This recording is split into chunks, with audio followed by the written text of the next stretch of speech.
My name is Hassani Williamson. I'm the manager of Wales Recycling Limited, located just on the way to the landfill, just a few yards outside of the old entrance of what we call Cook's Dump. We are basically a recycling metal collection depot, and we've been in operation for about 8 years.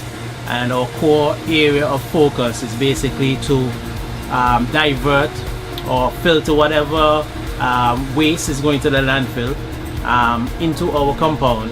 And what we do is basically to buy them from customers at a fee per pound, aggregate them over a period of weeks and months, and then after accumulating an amount which would be sufficient to fill a container, we containerize them and ship them to companies overseas that would in turn sell them to other companies or manufacturers to make new furniture, new items that would then hit the market again to be used. And basically that is what we do here at Wales Recycling. Some of the metals that we collect includes aluminum, it will be steel, car bodies, old stoves and washing machines, motors and compressors.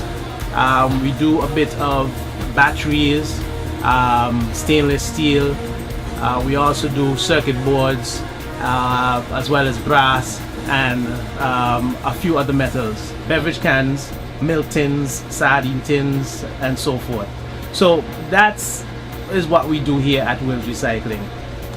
We have a team of about eight staff members, and we're here daily from Monday to Friday, just filtering and diverting waste in the context of metals.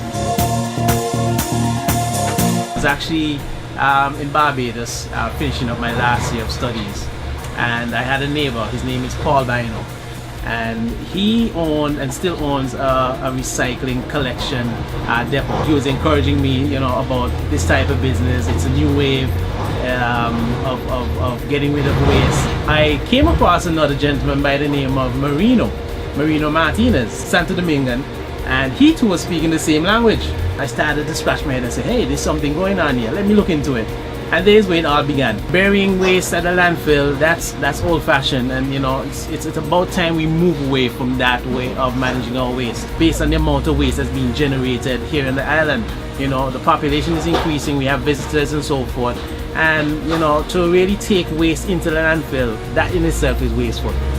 Because these items, while they may not be big profits, there is value in it, and it offers employment. It offers a new way of extracting our waste so that it could go into recycling as opposed to just being dumped at the landfill. Some of these items have oils, and they just go into the landfill, they seep into the soil, from the soil into our waterways, and from the waterways into our animals and our food, and ultimately human beings consume these things.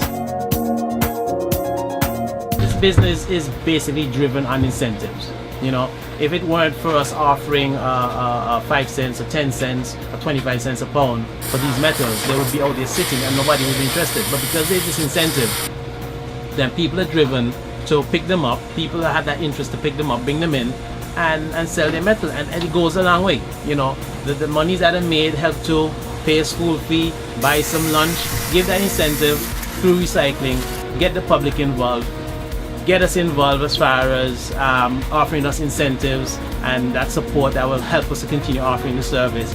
And in actuality, the composition, the synergy between all the different components results in just a clean environment.